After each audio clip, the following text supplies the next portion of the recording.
اچھا علی بھائی، اگلا سوال ہے، کیا درود شریف کا ایسا کوئی وظیفہ یا ایسا کوئی صیغہ ہے صحیح الاسناد حدیث سے جسے پڑھنے سے کسی خوش نصیب کو خواب میں رسول اللہ صلی اللہ علیہ وآلہ وسلم کا دیدار نصیب ہو جائے؟ اگر ایسا کوئی وظیفہ یا درود ہو تو پلیز ہم گناہ گاروں کو بھی ضرور بتائیں۔ پلیز ہم گناہ گاروں کی زبان نہ کھلوائیں۔ بزرگوں نے بہت ساری چیزیں لکھی ہوئی ہیں، سب کہانی ہے، کوئی ایسا درود نہیں ہے۔ اور یہ خواب میں زیارت کوئی ایک ایسی چیز نہیں ہے کہ کوئی ایک بندہ جو ہے وہ مطلب وہ تھوڑی سی ایفرٹ پٹ کر کے تو وہ کوئی اس کا ٹکٹ نکل آئے گا، یعنی پوری سیریل ٹکٹوں کی خرید لے تو ایک تو نکل ہی آئے گا بانڈ۔ اس طرح نہیں ہے، نہ کوئی ایسی حدیث موجود ہے۔ اللہ تعالیٰ جب چاہے کسی کو زیارت کروا سکتا ہے، لیکن آپ زیارت کر بھی لیں گے تو کسی کام کی نہیں ہے، کیونکہ اگر آپ بریلوی ہیں تو دیوبندی کہیں گے بریلوی کو زیارت ہو ہی نہیں سکتی، اور دیوبندی ہیں تو کہیں گے بریلوی کو زیارت ہو نہیں سکتی، بریلوی کہیں گے دیوبندی کو نہیں۔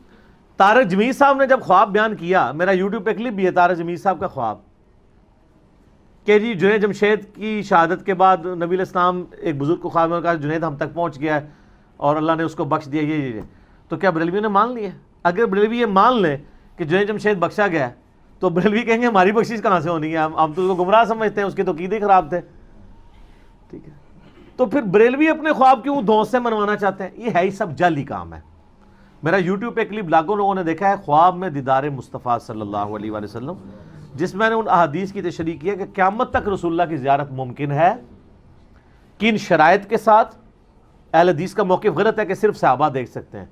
میں نے مسلم شریف سے، ابو داؤد سے واقعات دکھائے ہیں احادیث کی کتابوں میں کہ محدثین کو، تابعین، تبع تابعین، ان کے بعد کے لوگوں کو بھی نبی علیہ السلام کی خواب میں زیارت ہوئی ہے، پاسبل ہے۔ تو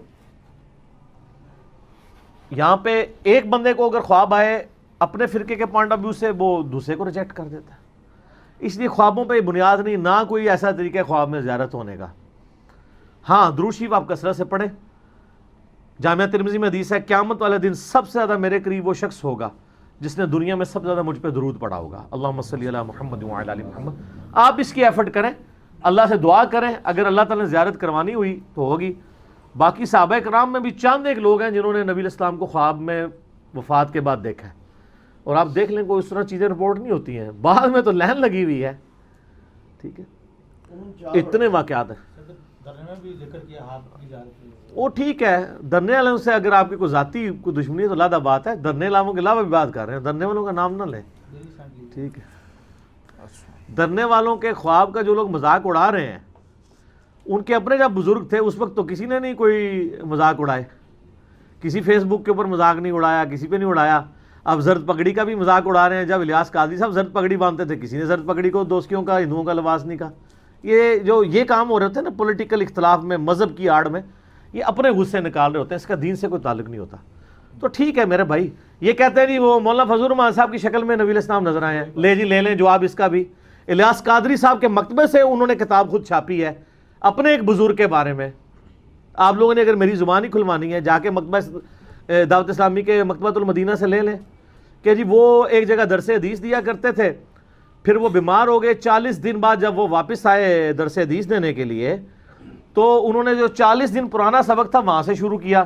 تو شاگرد کہنے لگے کہ سر یہ جو آپ نے کل جہاں سبق ختم کیا تھا وہاں سے شروع کریں۔ انہوں نے کہا میں تو کل آیا ہی نہیں تھا ادھر، مجھے تو 40 دن بعد میں آ رہا ہوں۔ انہوں نے کہا سر یہ جو 40 دن پرانا سبق ہے یہ آپ نے ہمیں 40 دن پہلے پڑھایا تھا، کل تو آپ نے یہاں تک پہنچے ہوئے تھے۔ تو وہ بڑے پریشان ہوئے۔ رات کو خواب میں نبی علیہ السلام کی زیارت ہوئی، آپ نے فرمایا کہ 40 دن جو تو بیمار رہا نا تو میں تیری شکل میں آ کے تیرے شاگردوں کو سکھاتا رہا ہوں۔ یہ بریلویوں نے، مدنی چینل والوں نے چھاپی بھی ہے کتاب۔ تو اب یہ فضل الرحمان صاحب کو کچھ کہہ رہے ہیں، او اپنی منجی سے ڈڈا پھیرو، سارے ایک کو گجو، لیکن اسی انج نہیں ہے۔ کیوں؟ کیونکہ نہ میں بابی، نہ میں بابی، میں ہوں مسلم علمی کتاب۔ دیکھو نا منو چھیڑ کے نا کام خراب کیا تھا، منو نہ چھیڑا کرو۔ اچھا علی بھائی، خواب کے حوالے سے آپ نے ذکر کیا ہے، تھوڑا سا اس میں بتا دیں کہ اگر کوئی آج کے دور میں دیکھتا ہے تو اس کو ویریفائی کیسے کیا جا سکتا ہے؟ ویریفائی میں نے بتا دیا نا، ان نشانیوں کے ساتھ کریں گے، اور میرا وہ کلپ دیکھ لیں، ایک سب سے بڑی نشانی لے لیں۔ ویسے تو اب آپ یہ پوری ڈاکٹرائن ہے نا، اس لیے میں نے کلپ کا ریفرنس دیا۔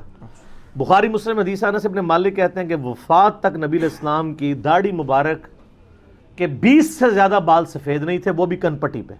لہذا آج تک جتنوں نے سفید داڑھی میں حضور کو دیکھا ہے سب فارغ، چٹی داڑھی، چٹی پگڑی، چٹا کرتا، صاحب فارغ، او سفید داڑھی میں تو صحابہ کے سامنے نبی علیہ السلام آ جائیں وہ بھی نہیں پہچانیں گے. جس شخص کو آپ نے پوری زندگی کالی داڑھی میں دیکھا ہو، سفید داڑھی میں آ جائے تو نبی علیہ السلام کی داڑھی سفید ہوئی نہیں ہے. ٹھیک ہے جی. تو باقی اور جو بھی احادیث کے اندر آپ کی مبارک شکل آئی ہے وہ میں نے اس کلپ کے اندر پورا ڈیٹیل سے بتایا. آپ لکھیں خواب میں دیدار مصطفیٰ صلی اللہ علیہ وآلہ وسلم، میرے ہی کلپ کھلے گا، اور میں نے وہ ساری احادیث کی انٹرپریٹیشن کی ہے. جو بخاری مسلم میں حدیث ہے، جس نے خواب میں مجھے دیکھا، مجھے ہی دیکھا، میری اپنی شکل میں شیطان نہیں آ سکتا، جس نے مجھے خواب میں دیکھا عنقریب مجھے بیداری میں دیکھے گا، یہ بھی حدیث ہے بخاری. یہ ساروں کی انٹرپریٹیشن میں نے کی ہے. ٹھیک ہو.